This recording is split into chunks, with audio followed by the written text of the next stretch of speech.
શ્રીકૃષ્ણ શરણમ મમ. અધ્યાય 6 આત્મ સંયમ યોગ. છેલ્લા અમુક અધ્યાય જેમ કે 3rd નંબરના અધ્યાયની અંદરથી વાત ભગવાન એવી જણાવી રહ્યા છે કે મનુષ્યએ પોતાના કર્મના ફળની આશા નહીં રાખવાની, યાની કે પોતાની ઈચ્છાઓ પર કાબુ મેળવવાનો, ઇન્દ્રિયો ઉપર સંયમ મેળવવાનો. બીજા અર્થમાં કહીએ તો કોઈ પણ રીતની ચંચળતા નહીં રાખવાની. બધી ફલાશક્તિ યાની કે ફળ જે મળવાનું છે એની ઈચ્છાનો ત્યાગ કરી દેવાનો. તો આ કેમનું કરવું, યાની કે પોતાની આત્માના ઉપર, પોતાની ઈચ્છા ઉપર કેમ કરીને સંયમ યાની કે અંકુશ મુકાવવું, એ વિશેની વાત અહીંયા ભગવાન કરે છે. એની અંદર એ કેમ કરીને કરવું, એ લોકો કેવું બિહેવિયર કરતા હોય, એ લોકો કઈ રીતની આત્માનું સંયમ મેળવી શકે મનુષ્ય, એ વિશેની વાત ભગવાન અહીંયા કરશે. સાથે સાથે એ વ્યક્તિ કોઈ એવો પણ હોય જેમ કે કોઈ કોન્સન્ટ્રેશન કરવા માંગે છે, એ સમજે છે કે કોન્સન્ટ્રેશન, પોતાની આત્મા ઉપર સંયમ મેળવવું દરેક વ્યક્તિ જાણે છે કે જરૂરી છે, તો એ અમુક મજબૂરીને કારણે પોતાની લાલચ, આ બધી જે પોતાના મન પર સંયમ ન રખવાને કારણેસર અગર એ વ્યક્તિ નથી મેળવી શકતો તો એની શું હાલત થાય, એ દરેક સવાલોના જવાબ આ આત્મ સંયમ યોગ નામના 6ઠ્ઠા અધ્યાયની અંદર આપશે.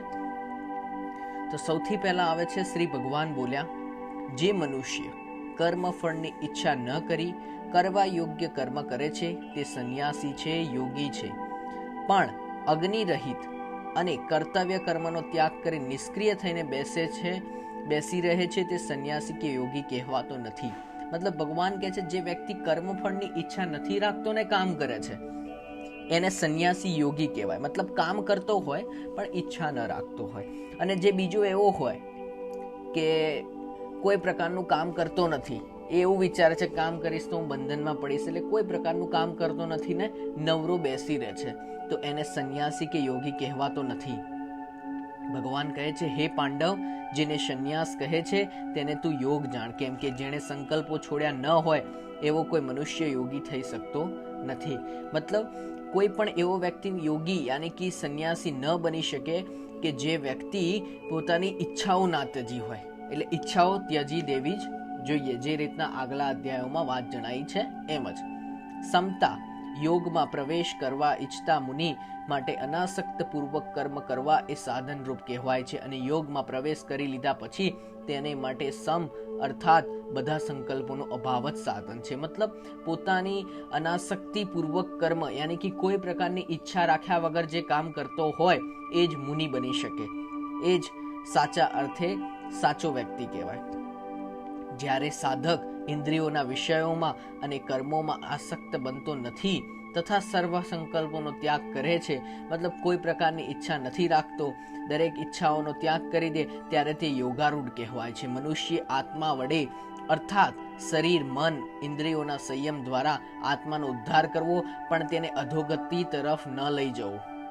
આ રીતે આત્માનો ઉદ્ધાર કરવો અથવા અધોગતિ તરફ લઈ જવો, આત્માનો ઉદ્ધાર કરવો યાની કે આત્માને સારી જગ્યાએ લઈ જવું, યાની કે પોતાની ઈચ્છાઓ પર કાબુ મેળવવી, એ બીજા અર્થમાં એવું પણ કહેવાય. અથવા તો અધોગતિ તરફ એટલે કે ખરાબ પ્રવૃત્તિની અંદર રચ્યું પચ્યું રાખવું, મગજ ખરાબ, કોઈની ઈચ્છાઓ રાખવી, મનને કોઈ ચંચળતાની અંદર ફસાવવું, એ દ્વારા મનુષ્ય પોતે જ પોતાનો મિત્ર ને પોતે જ પોતાનો શત્રુ થાય છે. મતલબ જો મનુષ્ય ઈચ્છા રાખે તો એ પોતાનો શત્રુ બની જાય, અને ઈચ્છા ન રાખે અને ખાલી એમને કર્મ કરે તો એ વ્યક્તિ પોતાનો મિત્ર બની જાય, યાની કે પોતાની જાતનો મિત્ર, યાની કે દરેક કામની અંદર પોતાની મનુષ્ય પોતાની જાતે મદદ કરતો રહે.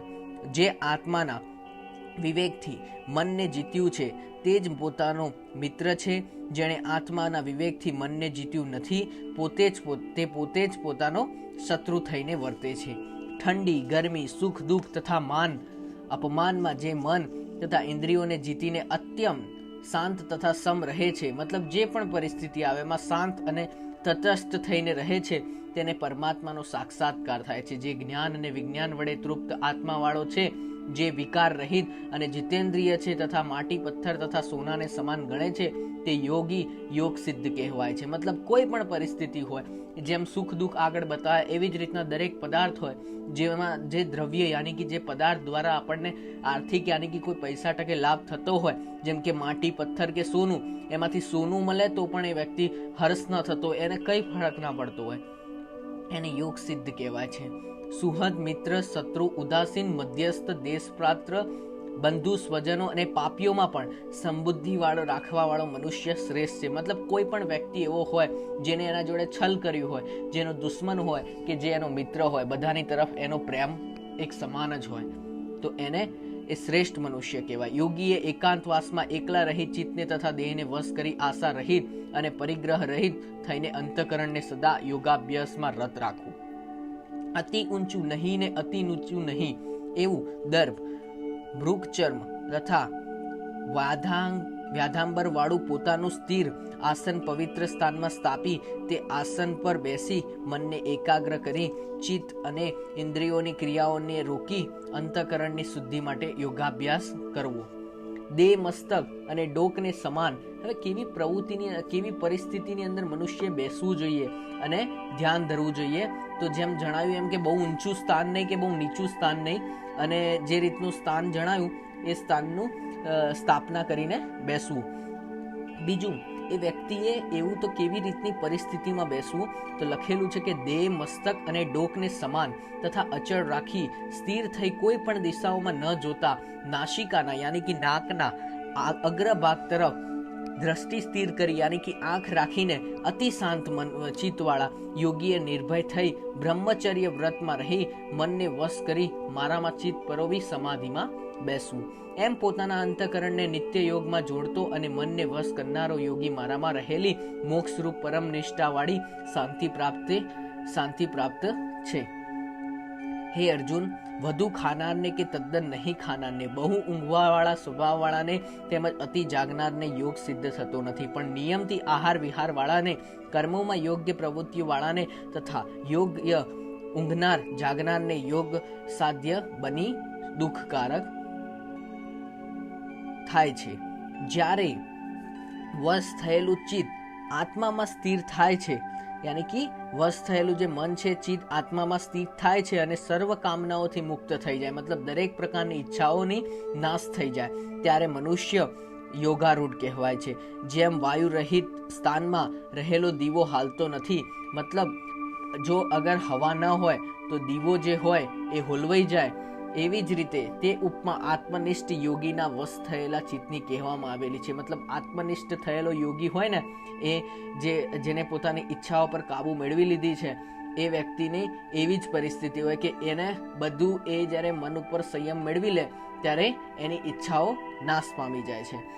યોગાભ્યાસથી એકાગ્ર થયેલું ચિત્ત જેમાં ઉપરામ પામે છે અને અંતઃકરણ વડે આત્માને જોતો જે આત્મામાં જ સંતોષ પામે છે, વળી અતિન્દ્રિય અને બુદ્ધિગ્રાહ્ય જે આત્મા આત્યનિક છે તેને જેમાં અનુભવે છે તેમજ જેમાં રહીને આ યોગી તત્વથી ચલિત થતો જ નથી કોઈ પણ પ્રકારે, અને જેને પામીને બીજા લાભને તેથી અધિક માનતો નથી. યાની કે એને જ્યારે આત્માની સંયમ મળી જાય ત્યારે એ બીજી કઈ મોટી વસ્તુ મહાન વિચારતો નથી, જેમ કે પૈસા કે એવી રીતે, તથા તે ચિત્તથી મોટા દુઃખથી પણ ચલિત થતો નથી. તેને યોગ જાણવો, તે યોગનો પ્રમાદ કર્યા વગર નિરંતર નિશ્ચયપૂર્વક અભ્યાસ કરવો.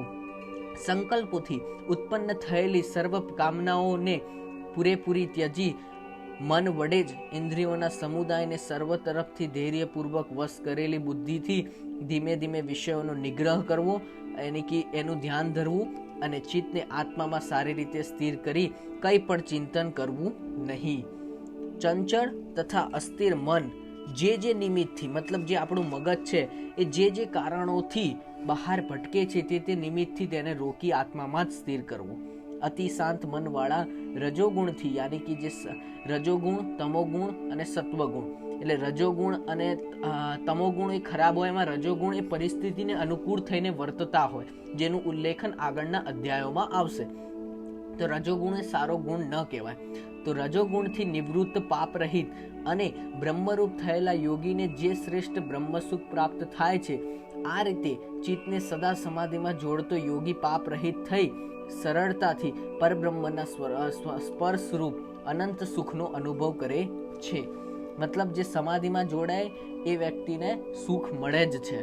યોગયુક્ત અંતકરણ વાળો, સર્વમાં સમદ્રષ્ટિ વાળો યોગી બધા ભૂતોમાં પોતાને અને પોતામાં સર્વ પ્રાણીઓને જુએ છે. જે યોગી મને સર્વત્ર જુએ છે અને બધું મારામાં જુએ છે તેને હું સદા દ્રશ્યમાન રહું છું. મતલબ એવો જે વ્યક્તિ જે ભગવાનને પોતાની અંદર, પોતાની આસપાસ, બધી જ જગ્યાએ જે પણ વસ્તુ છે, દરેક સ્થાનની અંદર ભગવાનનો સાક્ષાત્કાર છે એવું માને છે, એ વ્યક્તિ ને ભગવાન પણ દ્રશ્યરૂપ રહે છે અને તે મને પણ દ્રશ્યરૂપ રહે છે એવું ભગવાન કહે છે. યાની કે ભગવાનને પણ એ વ્યક્તિનો અહેસાસ થતો હોય એના હોવાનો.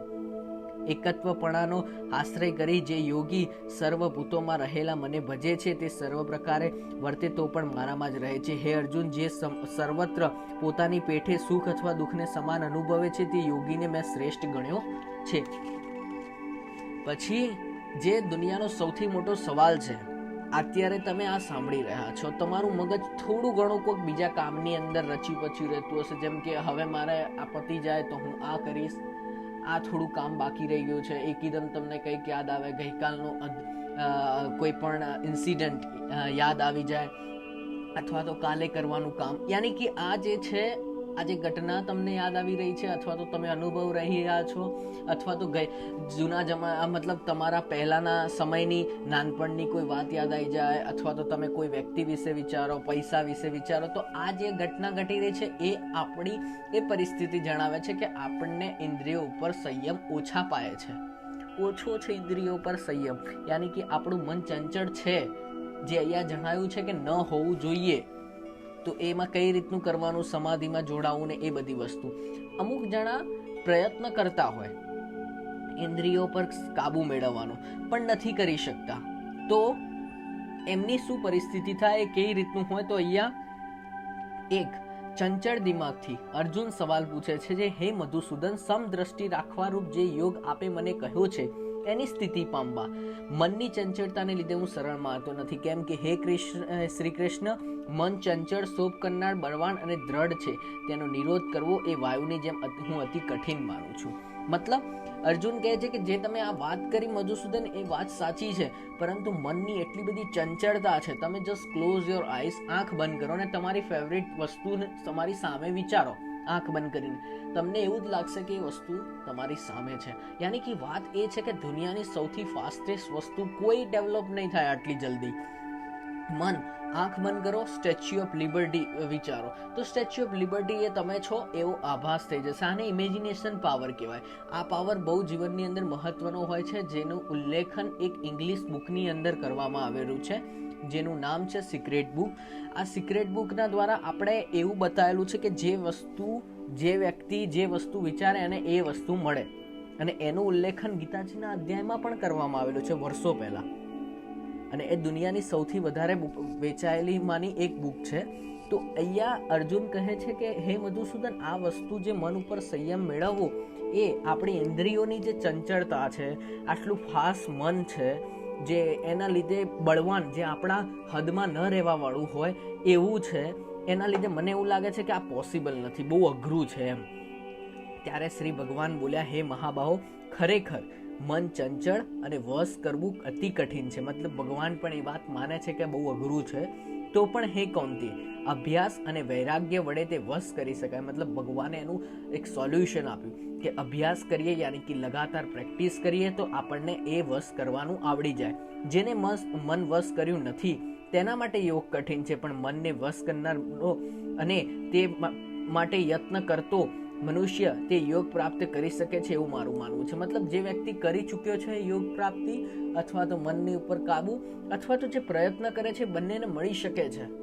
જે થોડું બી વશ થાય એટલું બેટર છે. ત્યારે એ જવાબ ઉપર અર્જુન ફરી વખત કહે છે કે આ એ જ વસ્તુ કે મારે સપોઝ મન ચંચળ છે, મારે કંટ્રોલ કરવું છે, પણ નથી કંટ્રોલ થતું, હું ઘણા બધા પ્રયત્ન કરું છું તો નથી થતું, તો એવી જે પરિસ્થિતિઓને આપણે એમ વિચારીએ કે હું તો પ્રયત્ન કરું છું નથી થતું તો શું કરવું, મને શું તકલીફ થઈ શકે. તો એ જ સવાલ અર્જુન આપણો સવાલ પહેલેથી જ પૂછી લે છે કે હે શ્રી કૃષ્ણ, જે યોગમાં શ્રદ્ધાવાળો છે પરંતુ પૂરો સંયમી ન હોવાથી તેનું મન યોગ ભ્રષ્ટ થઈ જાય છે ને એ યોગની સિદ્ધિને પ્રાપ્ત ન કરી શકે તો કઈ ગતિને પ્રાપ્ત થાય. મતલબ કે જો અગર પોતે ટ્રાય કરે છે પણ નથી થઈ શકતું, યોગ ના ઉપર સંયમ નથી થઈ શકતું એના મગજ ઉપર, તો એની શું હાલત થઈ જાય. હે મહાબાહો, શું તે યોગથી ભ્રષ્ટ થયેલો આશ્રય વિનાનો સાધક, મતલબ એ વ્યક્તિ બ્રહ્મજ્ઞાન રૂપ માર્ગમાં મૂઢ થઈને છિન્ન ભિન્ન થયેલા વાદળની પેઠે નાસ્તો નથી પામતો ને, મતલબ એને કોઈ હાનિ તો પહોંચતી નથી ને. એવી રીતે હજુ એ કહે છે કે હે શ્રી કૃષ્ણ, મારા આ સંશયનો સંપૂર્ણ નાશ કરવા માટે આપ જ યોગ્ય છો, કેમ કે આપ વિના બીજો આ સંશયનો નાશ કરનાર કોઈ મળે તેમ નથી. મતલબ આપણો જે એક સામાન્ય સવાલ હોય એ સવાલ અર્જુને પહેલેથી ભગવાનને પૂછ્યો છે કે હું પ્રયત્ન કરું છું સંશય કરવાનો, જે મગજ ઉપર કંટ્રોલ કરવાનો, પરંતુ મારી આ ચંચળતાને લીધે નથી કરી શકતો, તો શું હાલત થાય કે મને છિન્ન ભિન્ન થયેલા વાદળની પેઠે યાની કે મારો નાશ તો નહીં થઈ જાય ને, એવું તો નહીં થાય ને. ત્યારે શ્રી ભગવાન બોલ્યા, હે પાર્થ, આ લોકમાં કે પરલોકમાં તેવા યોગીનો કદી વિનાશ નથી, મતલબ એને કોઈ દિવસ કશું ના થાય. કારણ કે હે તાત, કલ્યાણ માર્ગનું આચરણ કરનારો, મતલબ કે સારું થતો હોય એવું કોઈ પણ રસ્તાનું આચરણ કરતો હોય યાની કે ફોલો કરતો હોય એવો વ્યક્તિ હોય, કોઈ મનુષ્ય દુર્ગતિ પામતો જ નથી. મતલબ જે કામ કરવા યોગ્ય હોય, ધર્મને સંદર્ભમાં હોય, સારું હોય, લોક કલ્યાણનું કામ કરતો હોય, એ વ્યક્તિને ક્યારેય દુર્ગતિ યાની કે ખરાબ પરિસ્થિતિ આવે જ નહીં. તે યોગથી ભ્રષ્ટ થયેલો મનુષ્ય પુણ્ય કર્મ કરનારાઓના લોકને પામી શું હાલત થાય વ્યક્તિની, ભગવાને લખે છે કે એ વ્યક્તિ પુણ્ય કર્મ કરનારા જે લોકો હોય એમના લોકને પામી ઘણા વર્ષો સુધી ત્યાં નિવાસ કરી પવિત્ર સજ્જનોને ઘરે જન્મે છે. મતલબ આજે તમારો મારો જે વ્યક્તિનો કોઈ સારા કુળની અંદર જે જન્મ થયો છે, તો એ આપણા ગત જન્મના કરેલા કર્મના ફળનું રૂપ છે, એ જ મળેલું છે. એટલે કે એવા વ્યક્તિને સારા ઘરોની અંદર જન્મ મળે, અથવા બુદ્ધિમાન યોગ્યોના કુળોમાં જન્મે છે, અથવા તો આ ના મળે સારા ઘરે જન્મ તો જે હોશિયાર લોકો હોય એવાના ઘરે જન્મે. ખરેખર આ લોકમાં આવી જગ્યાએ જન્મ મેળવવો અતિ દુર્લભ છે. મતલબ ભગવાન કહે છે કે સાચું કહું તો આવી જગ્યાએ જન્મ મેળવવો ને એ બહુ જ રેર છે, પણ એવા લોકોને મળે.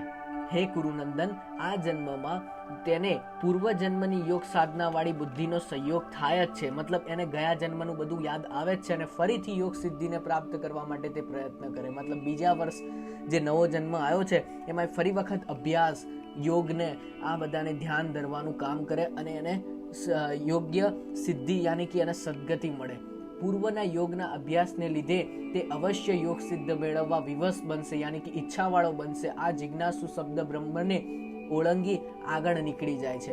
ખંતથી યત્ન કરતા જેના પાપ નાશ પામ્યા છે તે યોગી અનેક જન્મોની સિદ્ધિથી પરમ ગતિ પામે છે. આ યોગી તપસ્વીઓ કરતા શ્રેષ્ઠ પરોક્ષ જ્ઞાનીઓથી પણ અધિક, યજ્ઞાદિ કર્મ કરનારાઓથી પણ અતિ ઉત્તમ બનાવ્યો છે. માટે હે અર્જુન, તું યોગી થા. સર્વ યોગ્યોમાં જે મારા પ્રત્યે શ્રદ્ધાવાળો, મારામાં ચિત્ત સ્થિર કરનારો, અંતકરણ વડે મને ભજે છે તેને હું શ્રેષ્ઠ યોગી માનું છું. મતલબ ભગવાને કીધું હતું ને કે જે અત્રે તત્રે સર્વત્રે બધે ભગવાનનો વાસ છે એવું માનનારો જે વ્યક્તિ હોય એ ભગવાનનો સાક્ષાત્કાર કરી શકે અને કે ભગવાનને સાક્ષાત અનુભવ કરી શકે અને ભગવાનને પણ એ વ્યક્તિનો અનુભવ થતો હોય છે. એટલે આ બહુ મોટી વસ્તુ કહેવાય. ઇતિ શ્રીમદ ભગવદ્ ગીતા સુપનિષદમ બ્રહ્મ વિદ્યામ યોગ શાસ્ત્રે શ્રી કૃષ્ણ અર્જુન સંવાદે આત્મસંયમ યોગ નામ 6ઠ્ઠો અધ્યાય. મતલબ કઈ રીતનું સંયમ કરવું મનુષ્યના જીવનમાં કેટલું જરૂરી છે, આત્મા ઉપર સંયમ મેળવવું, ઇન્દ્રિયો પર, એની વાત જણાઈ. અને અગર કોઈ વ્યક્તિ નથી કરી શકતો સંયમ પોતાના મગજ ઉપર પોતાની મનની ચંચળતાના લીધે, તો પણ એને કેટલા બધા ફળ મળે, જેમ કે સારા કુળની અંદર જન્મ મેળવવો એટલું મોટું વસ્તુ મળે. અને ભગવાન એવું કહે છે કે આજે સારા કુળમાં જન્મ મેળવવો એ તો અતિ રેર છે, તો એવા વ્યક્તિને મળે એટલે આ સારી વસ્તુ કહેવાય. અને જે ઇન્દ્રિયો પર કાબુ મેળવી દે એને કર્મફળની આશા પણ ન રહે. એને કશી પડી જ ના હોય, માટી પથ્થર કે સોનું જે બી આપો, સુખ દુઃખ ગમે તે પરિસ્થિતિ હોય, એને કશામાં ફરક ના પડે. એટલે કર્મફળની આશામાં બંધાય નહીં. અને મનુષ્યને જ્યારે પોતાના ફળની કંઈ આશા ના હોય તો એ કેવો બની જાય? યોગી બની જાય, સંન્યાસી બની જાય. આ કોઈ પ્રકારની લાલચમાં ના આવે તો એનો આ દેહ પણ ત્યાગ થઈ શકે. એ કોઈ 184 ફેરાઓની અંદર ન પડવાનું આવે. એનું કારણ છે કારણ કે એને કોઈ ઈચ્છા જ નથી. કારણ કે જે મનુષ્ય જે વસ્તુનું આચરણ કરે, મનુષ્ય મૃત્યુ સમયે એને એ જ વસ્તુ મળે. અને પોતાના જીવનકાળની અંદર પણ જે સિક્રેટ બુકની અંદર વર્ણવેલું છે અને આવનારા આગળના અધ્યાયની અંદર આવશે જે વસ્તુ, કે જે વ્યક્તિ જે વસ્તુનું વિચારે છે એને એ જ વસ્તુ મળે છે. એટલે જ એવું કહેવાય છે કે મનુષ્ય મૃત્યુ સમયે કોઈ પ્રકારની કોઈ ઈચ્છા ન રાખવી, નહીંતર એની આત્મા ભટકતી જ રહે. એટલા માટે આ સંયમ કેમનો કરવો મનુષ્યનો એ જરૂરી હતો. તો અધ્યાય 6 વંચાઈ ગયા પછી એનું ફળ. અધ્યાય 6 આત્મસંયમ યોગ, 6થા અધ્યાયના પાઠનું ફળ. અધ્યાય 6 નો 8મા નંબરનો શ્લોક બહુ જરૂરી છે કે જે જ્ઞાન અને વિજ્ઞાન વડે તૃપ્ત આત્માવાળો છે, જે વિકાર રહિત અને જીતેન્દ્રિય છે અને માટી પથ્થર તથા સોનાને સમાન ગણે છે, તે યોગી યોગ સિદ્ધ કહેવાય છે. 8મા નંબરનો શ્લોક હતો. હવે એક આખી સ્ટોરી આવશે જેમાં પાર્વતી માની ઈચ્છાથી ભગવાન ભોલેનાથ શ્રી શંકરે એમને એક વાર્તા કહેશે અને એ વાર્તા રૂપે ગીતાજીના 6થા અધ્યાયનું મહાત્મ્ય, યાની કે 6થા અધ્યાય વાંચવાનું એની ઇમ્પોર્ટન્સ શું છે એની એ વસ્તુની જાણકારી ભોલેનાથ આપશે. તો અહીંયા લખેલું છે કે પાર્વતીજીની ઈચ્છાથી ભગવાન શ્રી શંકરે તેને શ્રીમદ ગીતાના 6થા અધ્યાયના પાઠનું ફળ મહાત્મા એમ કહેવા માંડ્યું. સ્ટોરી આ પ્રમાણે છે કે મહાપવિત્ર ગોદાવરીના કાંઠે એક સુંદર નગર હતું. નગરનો રાજા મહાપરાક્રમી હતો. તે વિદ્વાન અને દાતા હતો, મતલબ બધાને જે જોવે આપતો હતો. કોઈ યાચક યાની કે માગવા વાળો કોઈ પણ વ્યક્તિ તેના દરબારમાંથી ખાલી હાથે જતો નહીં. રાજા અને રાણી બંને ધાર્મિક વૃત્તિના હતા. રાજાનું નામ જ્ઞાનશ્રુતિ હતું અને રાણીનું નામ જ્ઞાનદા હતું. બંને પોતાના ઉદાર અને માયાળુ સ્વભાવથી પ્રજાની પ્રીતિ મેળવી હતી. એક દિવસ માન સરોવરના 2 હંસો મહેલની અગાસીમાં ઉતર્યા. તેમનાથી થોડેક જ દૂર રાજા રાણી વાતો કરતા હતા. આ હંસોએ જ્ઞાનશ્રુતિ રાજાના ધર્મપ્રેમ અને ઉદારતાની ઘણી વાતો સાંભળી હતી. એટલે હંસો કહેવા લાગ્યા, એમને ખબર હતી કે આ રાજા અને રાણી બહુ સારા છે. તો એ જે હંસ ઉતર્યા હતા એ માનસરોવરથી આવ્યા હતા. એ જ્ઞાનદા અને જ્ઞાનશ્રુતિ જે રાજા અને રાણી બેઠા હતા, જે વાતો કરતા હતા, એમની બાજુમાં જઈને કંઈક બોલ્યા. તો શું બોલ્યા? તો આ લખ્યું છે કે આ રાજા, એ હંસ કહે છે કે આ રાજા કરતા પણ વધારે પ્રભાવશાળી, ઉદાર ને વધારે તત્વજ્ઞાની રેકે મુનિ છે. પછી તેમણે બંને શું કર્યું? તો રેકે મુનિની પ્રશંસા કરી, વાહવાઈ કરી કે રેકે મુનિ કેટલા સારા છે, એવું કર્યું. રાજાને આ વાત સાંભળી રેકે મુનિના દર્શન કરવાની ઈચ્છા થઈ, પણ રેકે મુનિનો આશ્રમ કયા પ્રદેશમાં આવ્યો તેની તેને ખબર નથી. રાજા હંસોને પૂછવા ઉભા થયા, ત્યાં જ તે હંસો ઉડી ગયા. હવે રાજા કોને પૂછે? એટલે રાજાને ખબર નથી રેકે મુનિ ક્યાં રહે છે. તો બીજે દિવસે રાજાએ પોતાના દરબારમાં રેકે મુનિ વિશેની જાણકારી માંગી, પરંતુ કોઈને તેમના આશ્રમ વિશે ખબર ન હતી. રાજાએ ચારે બાજુ તપાસ કરાઈ, પરંતુ રેકે મુનિ વિશેનું કોઈ જાણકારી ન મળી. રાજાએ રાણીને કહ્યું, હે પ્રિય, હું જાતે જ તીર્થયાત્રાએ જાઉં છું. ઋષિ મુનિઓ અવારનવાર તીર્થયાત્રાઓ કરતા હોય છે. આથી રેકે મુનિ વિશેની મને જાણકારી તીર્થોમાંથી જ જાણકારી મળશે. મહેલથી નીકળી રાજા એકલો જ તીર્થયાત્રાએ નીકળી પડ્યો. રેકે મુનિની તપાસ કરતા તે શ્રીનગરમાં આવ્યો. ત્યાં તેને મહાદેવના મંદિર પાસે ઉપવનમાં મુનિનો ભેટો થયો. મતલબ એમને રેકે મુનિ શ્રીનગરની અંદર એક મહાદેવજીના મંદિરની બાજુમાં એક ઉપવન યાની કે બગીચાની અંદર એ ઋષિ મળી ગયા. રાજાએ મુનિને વંદન કરી પછી પૂછ્યું, હે મહારાજ, આપ બ્રહ્મજ્ઞાની તેમજ ઉદાર છો. આપ મારા પર પ્રસન્ન થાઓ અને કહો કે આપ આવા પ્રભાવશાળી કેવી રીતે બન્યા. પ્રભાવશાળી વ્યક્તિ એટલે કેવો હોય? એ વ્યક્તિ એવો હોય કે એ જ્યારે કંઈક બોલતો હોય તો એના બોલવામાં મીઠાશ હોય, એની એક વાહવાઈ, એક અલગ ઇમ્પ્રેશન પડતી હોય. યાની કે એ વ્યક્તિનું જે બોલતો હોય એ વ્યક્તિની વાત સાંભળવાની સામેવાળા વ્યક્તિને આનંદ આવતી હોય, જેમાંથી જ્ઞાન ટપકતું હોય, યાની કે જ્ઞાનનો સાગર હોય એ વ્યક્તિ. એ વ્યક્તિના સલાહ સૂચન લેવા યોગ્ય હોય એવું વ્યક્તિ હોય. જીવનમાં દરેક વ્યક્તિને આવું કોઈ ના કોઈ વ્યક્તિ તો મળે જ જીવનમાં. એ વ્યક્તિ વાત કરે છે, એ વ્યક્તિથી આપણું મંત્ર મુગ્ધ થઈ જઈએ. આપણને કશું ધ્યાન ના રહે. નથી મળ્યા તો જીવનમાં મળશું એ નક્કી છે. હું પણ એવા કોઈક વ્યક્તિને જાણું છું કે જે વ્યક્તિની વાતની અંદર આપણે એની સામે બોલી બી ના શકીએ, એમ એવું લાગે કે આ વ્યક્તિને બોલવા દઈએ કંઈક નવું જાણવા મળશે એવું. ના કોઈ પૈસાના જોરે, પરંતુ એ વ્યક્તિનું નોલેજ એવું સારું હોય. તો એ કયા રીતે પ્રભાવશાળી બન્યા એવું પૂછે છે. તો રેકે મુનિએ કહ્યું એ કઈ રીતના પ્રભાવશાળી બન્યા, એનું કારણ શું છે, એની પાછળ રહસ્ય. તો એ કહે છે કે એ માટે ફળ સ્વરૂપ છે ગીતાજીના 6થા અધ્યાયનો પાઠ. મતલબ 6થા અધ્યાયના પાઠનું વાંચન કરવાથી શું મળે? તો મનુષ્ય પ્રભાવશાળી બની શકે, જે રીતનું મેં જણાવ્યું એવા ગુણધર્મો વાળો. તમે પણ પ્રભાવશાળી થવા માટે નિરંતર ગીતાજીના 6થા અધ્યાયનો પાઠ કરો. રાજાએ મુનિના આદેશનું પાલન કર્યું. 6થા અધ્યાયના પાઠથી રાજા ઘણો સુખ ભોગવી અંતે સદગતિ પામ્યો. મતલબ એને સુખ બી મળ્યું અને એ પ્રભાવશાળી બન્યો. આ હતું એનું ફળ કે પ્રભાવશાળી બનાય. હવે ગીતાજીનું આખું અધ્યયન વાંચાઈ ગયા પછી, એના ફળનું વંચાઈ ગયા પછી એનું ગીતાજીનું મહાત્મ્ય. શ્રી ગણેશાય નમઃ. અથ શ્રી ગીતા મહાત્મ્યમ. ગીતા મહાત્મ્યમની અંદર પૃથ્વીમાં એક સવાલ પૂછે છે ને એનો જવાબ શ્રી લક્ષ્મીનારાયણ વિષ્ણુ ભગવાન આપશે.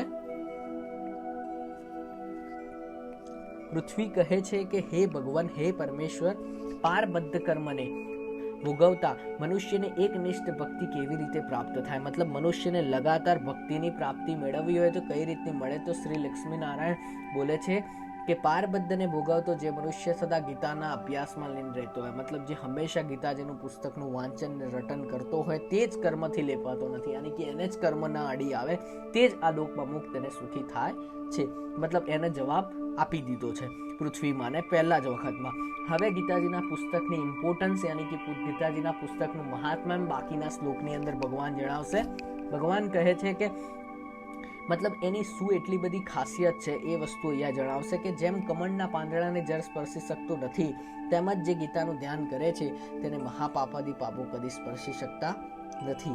જ્યાં ગીતાનું પુસ્તક હોય અને જ્યાં તેનો પાઠ થતો હોય, મતલબ જે જગ્યાએ એનો પાઠ પણ થતો હોય ત્યાં પ્રયાગ આદિ સર્વ તીર્થો વાસ કરે છે. જ્યાં ગીતા હોય ત્યાં સર્વ દેવો, ઋષિઓ, યોગ્યો, નાગો, ગોપાળો, ગોપીઓ, નારદ, ઉપદ્રવ અને સર્વ પાર્ષદો સાથે સદા હાજર રહે જ છે. જ્યાં ગીતાનું મનન થતું હોય યાની કે વંચાતું હોય, અભ્યાસ કરાતો હોય, કરાવાતો, વિચાર ભણાવવું કે શ્રવણ થાય, ત્યાં હે પૃથ્વી મારો યાની કે શ્રી લક્ષ્મીનારાયણનો હંમેશા વાસ હોય છે, સદાય વાસ હોય. કારણ કે આ એમના દ્વારા બોલાઈ રહેલી વાતો છે બધી, જે પૃથ્વીમાંના સવાલનો જવાબ જ છે. હું યાની કે શ્રી લક્ષ્મીનારાયણ કે હું ગીતાના આશ્રય સ્થિત છું. ગીતા મારો ઉત્તમ આવાસ છે અને ગીતાના જ્ઞાનનો આશ્રય કરી હું ત્રણેય લોકનું પાલન કરું છું. ગીતા અવર્ણનીય પદો વાળી અવિનાશી અર્ધમાત્ર તથા અક્ષરો રૂપ મારી નિત્ય બ્રહ્મરૂપણીને પરમ શ્રેષ્ઠ વિદ્યા છે, એમાં જરાય શંકાને સ્થાન નથી. વળી તે ચિદાનંદ શ્રી કૃષ્ણે પોતાના શ્રીમુખથી અર્જુનને સંબોધી હોવાથી ત્રણેય વેદરૂપ, પરમાનંદન રૂપ અને તત્વજ્ઞાનથી યુક્ત છે. ગીતાજીના પુસ્તકની અંદર 18 અધ્યાય છે. તો એ 18 અધ્યાય પહેલાના સમયમાં લોકો એક જ દિવસમાં વાંચતા હતા ધ્યાનથી. તો અહીંયા એવું લખેલું છે કે જે મનુષ્ય સ્થિર માનસ વાળો થઈને યાની કે પોતાના ધ્યાનથી નિત્ય યાની કે રેગ્યુલરલી ગીતાના 18 અધ્યાયનો જપ કરે છે તે જ્ઞાનરૂપી સિદ્ધિ પામે છે અને અંતકાળે પરમ પદને અવશ્ય પ્રાપ્ત થાય છે.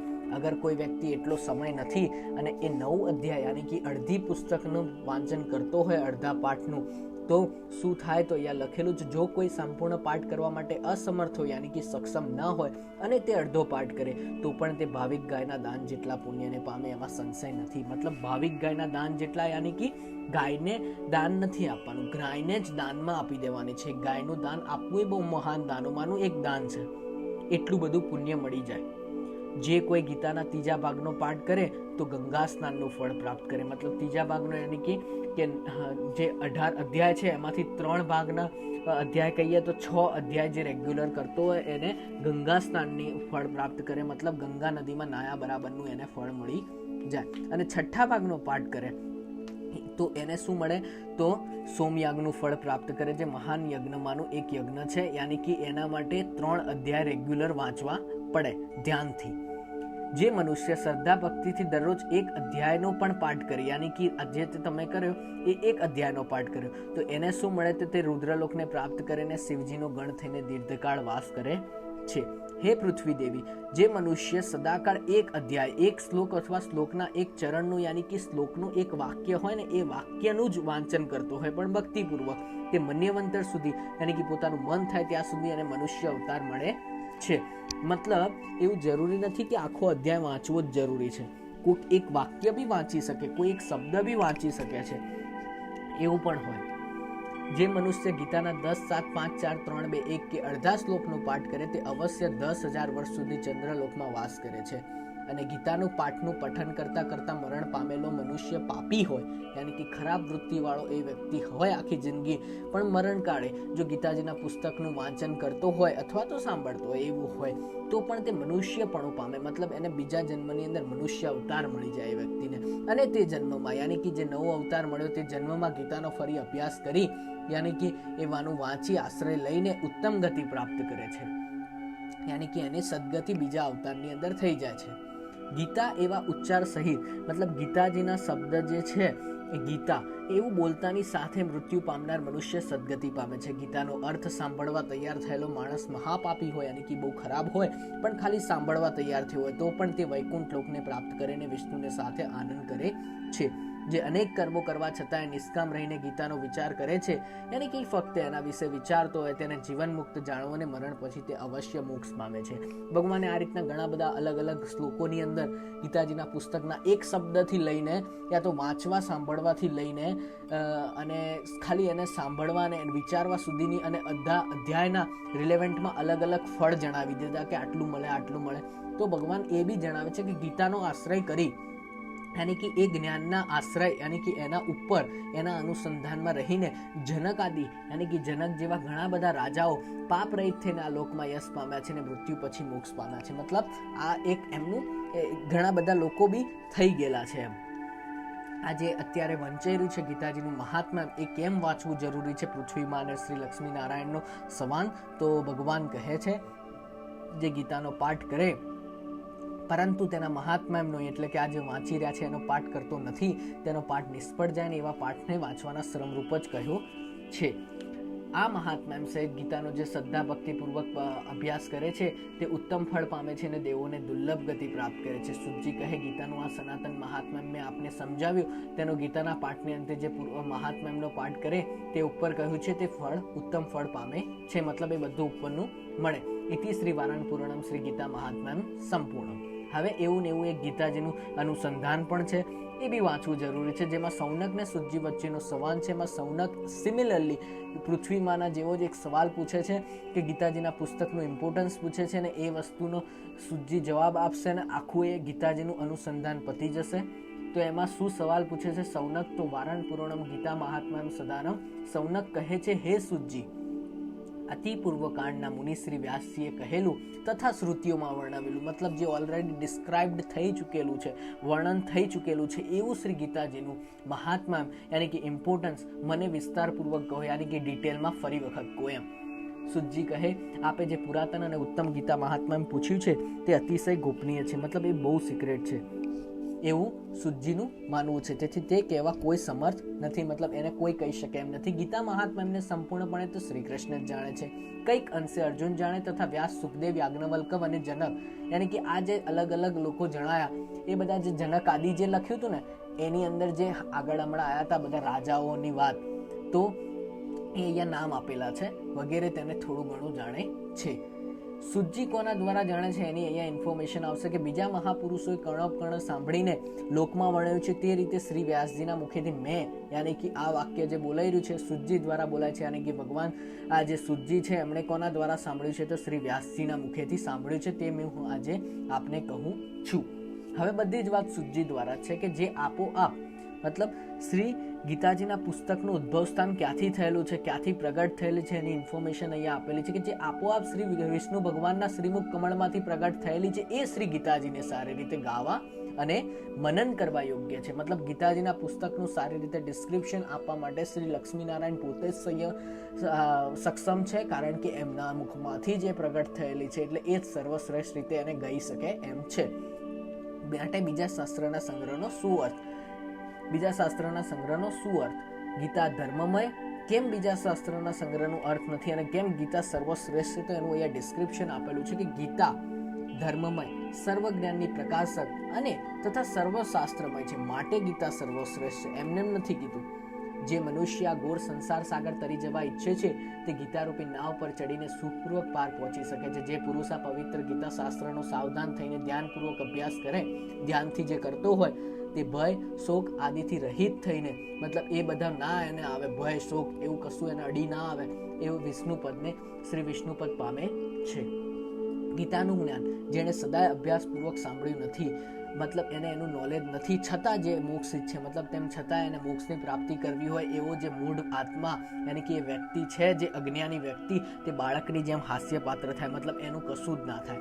જેઓ રાત દિવસ ગીતા શાસ્ત્રનું અધ્યયન કરે અથવા તેનો પાઠ કરે કે સાંભળે, કે તેઓને મનુષ્ય નહીં, યાની કે એવા વ્યક્તિને મનુષ્ય નહીં સમજવાના, પણ સંશય વિના દેવો જ સમજવા. દરરોજ જળ વડે સ્નાન કરવાથી મનુષ્યના દેહનો મેલ દૂર થાય, પણ ગીતારૂપી જળમાં એકવાર સ્નાન કરવાથી સંસાર રૂપી મેલનો નાશ થાય છે. જે મનુષ્ય પોતે ગીતા શાસ્ત્રનું અધ્યયન કરતો નથી, કરાવતો નથી બીજા પાસે, જેને તે સાંભળ્યું નથી, તેમજ જેને તેનું જ્ઞાન નથી, જેને તેના પર શ્રદ્ધા નથી અને ભાવ પણ નથી, તે મનુષ્ય લોકમાં ભટકતા ડુક્કર યાની કે એક પ્રકારના ભૂંડની પ્રજાતિ હોય એના જેવો છે, એવું ભગવાન જે સુજી છે એ સૌનકને એના સવાલની અંદર જણાવે છે. એવું સુજી માને છે.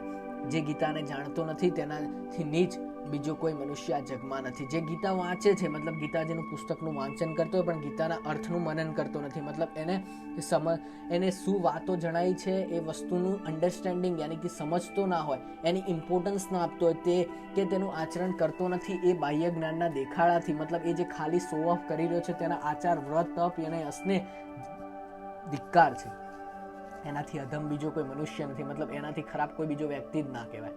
જે જ્ઞાન ગીતામાં આલેખાયેલું નથી, મતલબ એવું કોઈ આઈડિયા હોય, એવું કોઈ સજેશન હોય જે ગીતાજીના પુસ્તકમાં ના હોય, તે વેદાંતમાં પણ નિશ્ચિત હશે, મતલબ વેદાંત જેવા મહાન પુસ્તકોની અંદર પણ એનું વર્ણન નહીં થયેલું હોય. આથી તેને યાની કે એ જે જ્ઞાન છે તેને નિષ્ફળ એટલે કે ફળ ના આપનારું હોય એવું, યાની કે જેનાથી સક્સેસ ન થઈ શકાય એવું, ધર્મરહિત એટલે કે ધર્મના સંદર્ભમાં ન હોય, અધર્મી વસ્તુ કહેવાય એવું, અને આસુરી યાની કે ખરાબ વૃત્તિવાળું સમજવું.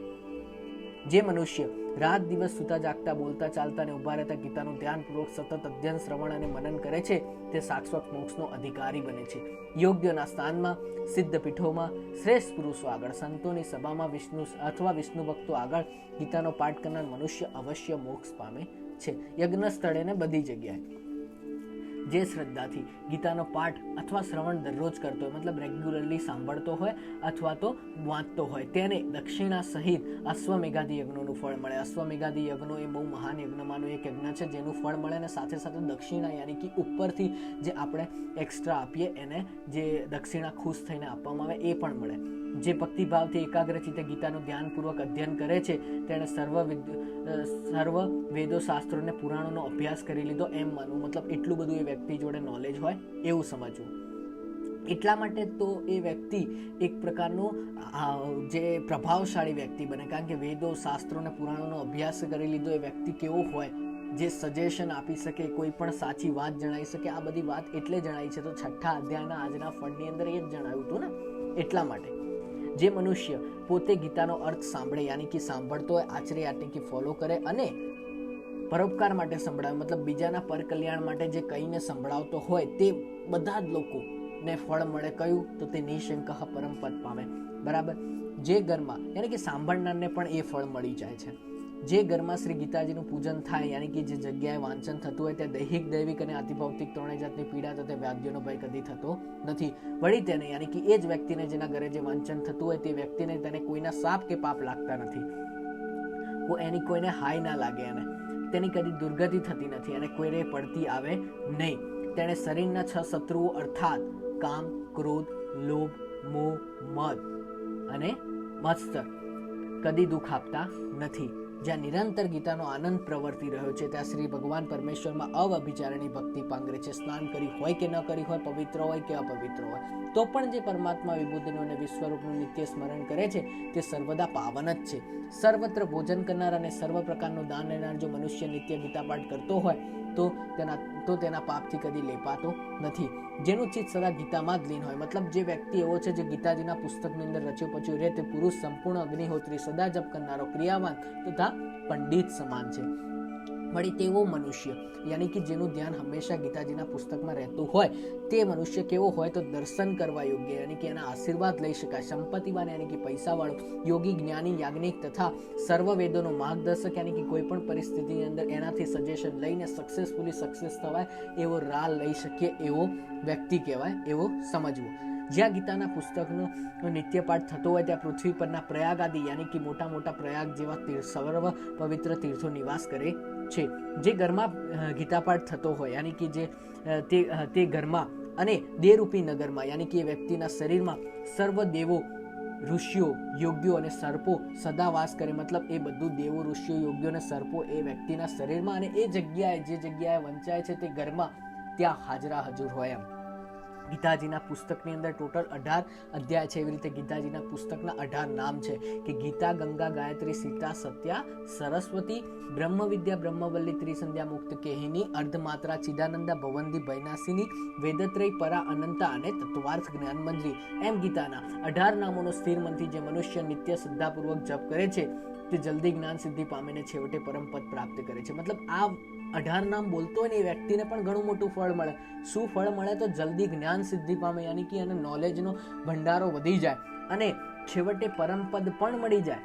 આખું અધ્યયન ના થતા હોય બધા તો આટલું વાંચવા વાળાને પણ, એટલે આ નામ યાદ હોવા જોઈએ, સારું વાંચી શકાય ને.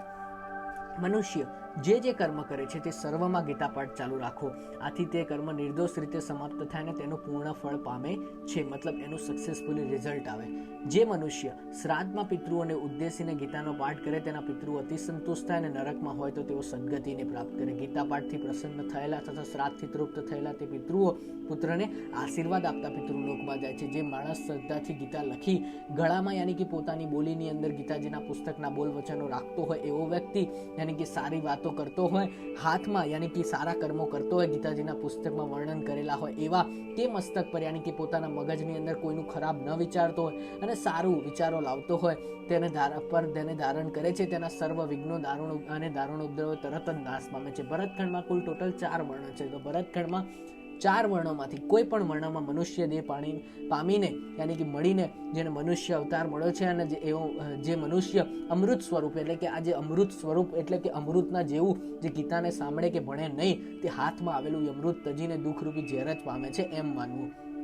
જે ગીતા રૂપી અમૃતનું શ્રદ્ધાથી પાન કરે છે તે મોક્ષ મેળવીને સુખી થાય છે. સંસારના દુઃખોથી પીડાયેલા જે મનુષ્ય ગીતાનું જ્ઞાન સાંભળ્યું છે તેઓ અમૃત મેળવ્યું છે અને તેઓ નિત્ય સુખ પામીને શ્રી હરિના ધામને પામી ચૂક્યા છે. આ લોકમાં ઘણાય રાજાઓ જનક આદિ રાજાની પેઠે ગીતાનો આશ્રય લઈને પાપ રહિત થઈને પરમ પદને પ્રાપ્ત થયા છે. તો આ જનક આદિ જે રાજાઓનું નામ હતું એ આગળ આવી ગયું હતું, એ વખતે પણ મેં જણાવ્યું હતું. ગીતામાં ઉચ્ચ નીચ મનુષ્ય વિશેનો કોઈ ભેદ નથી, કેમ કે ગીતા બ્રહ્મ સ્વરૂપ હોય તેનું જ્ઞાન બધાને માટે એક સમાન જ છે. ગીતાના અર્થને પરમ આદરથી સાંભળી જે આનંદ પામતો નથી, મતલબ ખુશ ન થાય આ બધું સાંભળ્યા પછી, અને તે એની ટીકા કરતો હોય તે મનુષ્ય, યાની કે એ વ્યક્તિ જે ખરાબ વિચારે છે એના વિશે એવું, તે જે છે વ્યક્તિ તે આળસને લીધે આ લોકમાં ફળ પામતો નથી, પરંતુ વ્યર્થ શ્રમ ભોગવે, મતલબ એને કશું મળે નહીં. ગીતાનો આ કેમ અનુસંધાન, જે મહાત્મા શ્રી લક્ષ્મીનારાયણ અને પૃથ્વીમાંનો સંવાદ હતો, જે મહાત્મા હતું એ વાંચવું જરૂરી હતું. તો એમાં 3 નીચેના શ્લોક લખ્યા હતા કે એ કેમ વાંચવું જરૂરી હતું. અહીંયા પણ 3 શ્લોક આપ્યા છે, જેમાં સુજી સૌનકને જણાવે છે કે આ એમનો સંવાદ શ્રી ગીતાજીનું મહાત્મા એનું અનુસંધાન જે અત્યારે વંચેલું છે એનું અનુસંધાન એ વાંચવું કેમ જરૂરી છે. તો અહીંયા જણાવે છે કે ગીતાનો પાઠ કરી જે મનુષ્ય તેના મહાત્માનો પાઠ કરતો નથી, તેના પાઠનું ફળ વ્યર્થ જાય, કેવળ પાઠ કરવાની મહેનત જ થાય. એટલે આ ના વાંચે તો બધું વેસ્ટ જાય. આ મહાત્મા સહિત જે મનુષ્ય ગીતા પાઠ કરે તથા શ્રદ્ધાથી તેને સાંભળે છે તે દુર્લભ મોક્ષ ગતિ પામે છે. ગીતાનું આ સનાતન મહાત્મા મેં કહ્યું છે તેનો ગીતાના પાઠને અંતે જે પુરુષ પાઠ કરે તે ઉપર કહ્યું છે તે ફળ અવશ્ય પ્રાપ્ત કરે છે. ઇતિ શ્રી વારાણ પૂર્ણમ ગીતા મહાત્મા અનુસંધાનમ સમાપ્તમ. શ્રી કૃષ્ણ શરણમ મમ. આજના 6 નંબરના અધ્યાયની અંદર કેમ કરીને મનુષ્ય પોતાના મન ઉપર સંયમ મેળવી શકે, કેવી રીતના એને ધ્યાન ધરવાનું, કેવી પરિસ્થિતિમાં નાસિકાના અગ્રભાગની અંદર સામે જોઈને પોતાના મનને કંટ્રોલ કરવાનો પ્રયત્ન કરવાનો, સમાધિમાં બેસવાનું, એ જણાયેલું છે. સાથે સાથે અગર કોઈ નથી કરી શકતું તો એને કંઈ તકલીફ ના થાય, એવું તકલીફ થાય કે શું થાય એનો સવાલ જ્યારે અર્જુને પૂછ્યો ત્યારે ભગવાને કીધું એ ક્યારેય દુર્ગતિ પામે જ નહીં અને ક્યારેય નાશ ના થાય, એને તો સારા કુળમાં જન્મ મળે ને એવી તો રેર વસ્તુ છે. અને મન ઉપર સંયમ કેમ મેળવવો જરૂરી છે, તો એ એટલા માટે કારણ કે આપણને કર્મફળની ઈચ્છા ના થાય, આપણને કોઈ લાલચ કે એવી ઈચ્છા ના થાય, જેનું વર્ણન તો ઓલરેડી બીજા અધ્યાયના અડધા ભાગ પછીથી ત્રીજા અધ્યાયમાં, ચોથા અધ્યાયમાં, પાંચમા અધ્યાયમાં પણ જણાઈ ચૂક્યા છે ભગવાન. એટલે એ એક જરૂરી હતું. અને એના ફળ સ્વરૂપે તો આપણે એક પ્રકારના પ્રભાવશાળી વ્યક્તિ, જેની વાતો બીજા લોકોને સાંભળવી ગમે, એની વાતમાં મીઠાશ, સત્ય અને ધર્મની વાત હોય એવી પ્રભાવશાળી વ્યક્તિ બને. અને જેમ રાજા એ પ્રભાવશાળી રેકે મુનિ જેવો તો થયો, તો સાથે સાથે એ વ્યક્તિને, રાજાને શું મળ્યું હતું? સુખ સંપત્તિને એ સદગતિ મળી હતી, એમને એમ નહીં. બરાબર, તો આ એનું પાઠનું ફળ હતું. શ્રી કૃષ્ણ શરણમ. Thank you.